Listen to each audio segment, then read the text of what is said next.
Olá, meus alunos, tudo bem com vocês? Espero que todos estejam bem. Meus queridos, hoje nós vamos estudar as equações associadas às lentes e aos espelhos esféricos. Tranquilo? Então vamos lá. Aqui eu tenho uma representação de uma lente ou então de um espelho esférico, tá? Então vejam, aqui essa linha na horizontal tracejada corresponde ao eixo das abscissas, né? Que também aqui no nosso estudo eu vou chamar de eixo principal, tá? Aqui no eixo Y eu tenho o eixo das ordenadas. E aqui o centro dessa lente nós vamos chamar de centro óptico, que pode ser da lente ou do espelho, como eu falei para vocês. Então, centro óptico da lente ou do espelho. Quais são as equações que nós iremos utilizar no estudo das lentes esféricas e dos espelhos esféricos? São duas equações. Primeira, a equação de Gauss e a equação do aumento linear transversal. A equação de Gauss pode ser escrita como vocês estão vendo aqui, onde eu tenho 1 sobre F igual 1 sobre P mais 1 sobre P'. O que significam F, P e P'? Vamos lá. F é a distância focal, P, distância do objeto em relação à lente ou ao espelho esférico, ou seja, é a distância que o objeto está posicionado em relação à lente ou ao espelho.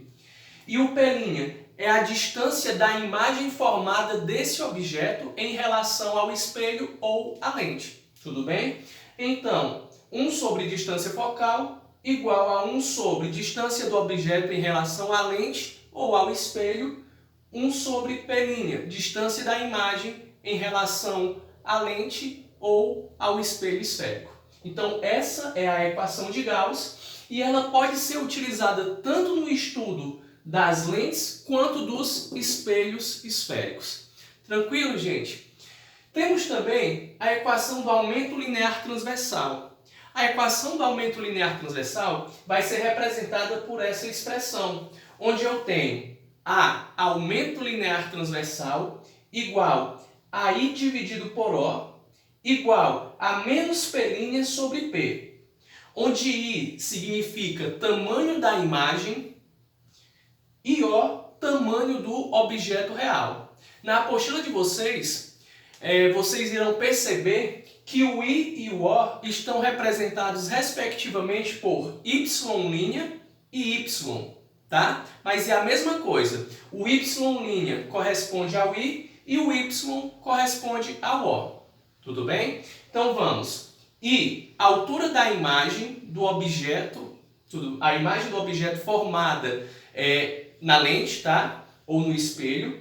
E O, tamanho do objeto real, igual a menos P', que é a distância da imagem formada, e P, a distância do objeto em relação à lente ou ao espelho esférico.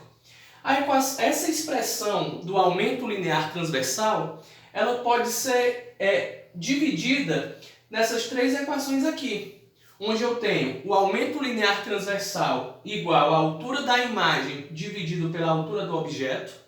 Eu ainda posso escrever assim, ó, aumento linear transversal igual a menos P' dividido por P, que foi essa parte que eu peguei aqui, ó, menos P' sobre P, ou seja, distância da imagem em relação à lente ou espelho e distância do objeto em relação à lente ou espelho, ou ainda eu posso escrever dessa maneira aqui, que é quando eu tiro esse A, ó, e sobra apenas essa parte.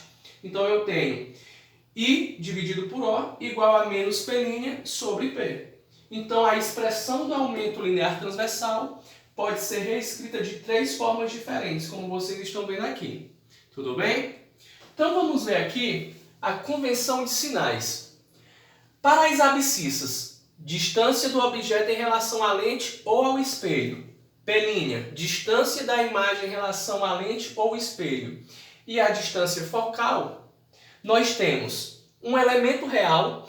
Quando o elemento for real, essas três abscissas aqui, elas assumirão valores positivos. P', P' e F serão valores positivos. Se o elemento for virtual, as três abscissas assumirão um valor negativo.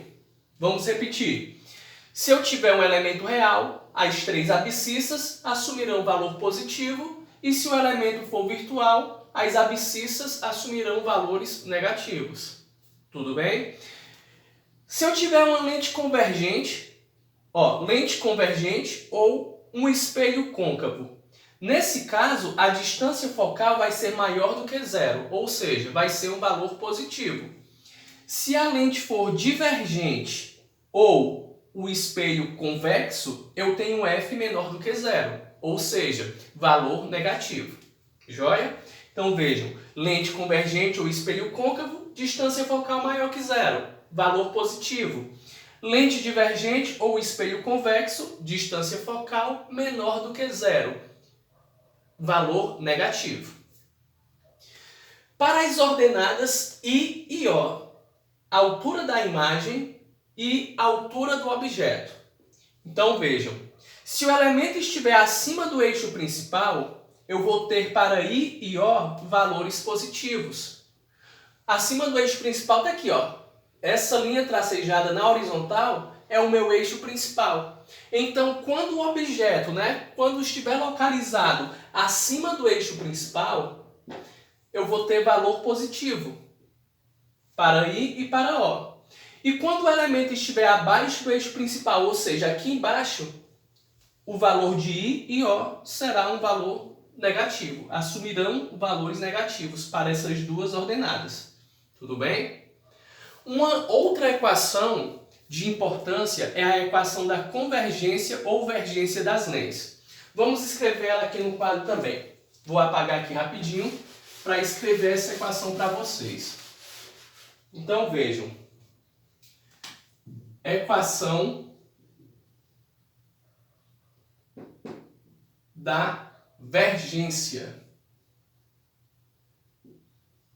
Tudo bem? Ou convergência da lente. Vergência ou convergência. Então vejam, a equação da vergência ou da convergência pode ser escrita assim, C igual a 1 sobre F. Então a equação da vergência ou convergência aqui, ou vergência, é igual a 1 dividido pela distância focal. Então a convergência é o inverso da distância focal. Tudo bem? Essa convergência ela vai ser medida em dioptrias. Então a unidade medida aqui é o DI, que significa dioptrias. Tudo bem? Ou então eu também posso escrever a unidade medida em metro elevado a menos 1. Então vejam, se a distância focal vier medida em metros, você vai colocar como unidade de medida para o C o DI ou metro elevado a menos 1. Observação importante, se essa distância focal vier medida em centímetros, você precisa transformar para metros, tá? Tem que fazer essa conversão. Então, distância focal medida em centímetro converte para metro, para você encontrar a convergência medida em dioptrias, ou então metro elevado a menos 1, que é a mesma coisa. Ok? Observações importantes. Interpretação de sinais do aumento linear transversal. Está aqui na sua apostila. Vejam, se o aumento linear transversal, o A, ele for maior do que zero, o que isso significa? A imagem direita em relação ao objeto. E se o aumento linear transversal for menor do que zero, ou seja, for um valor negativo, significa que a imagem é invertida em relação ao objeto. A imagem invertida é aquela imagem que está de cabeça para baixo, não esqueçam disso. Então, só para reforçar isso, quando o aumento linear transversal for maior do que zero, tá? Vejam, a imagem é direita em relação ao objeto. E quando for menor do que zero, imagem invertida em relação ao objeto. Tranquilo? Meus queridos, ficamos por aqui.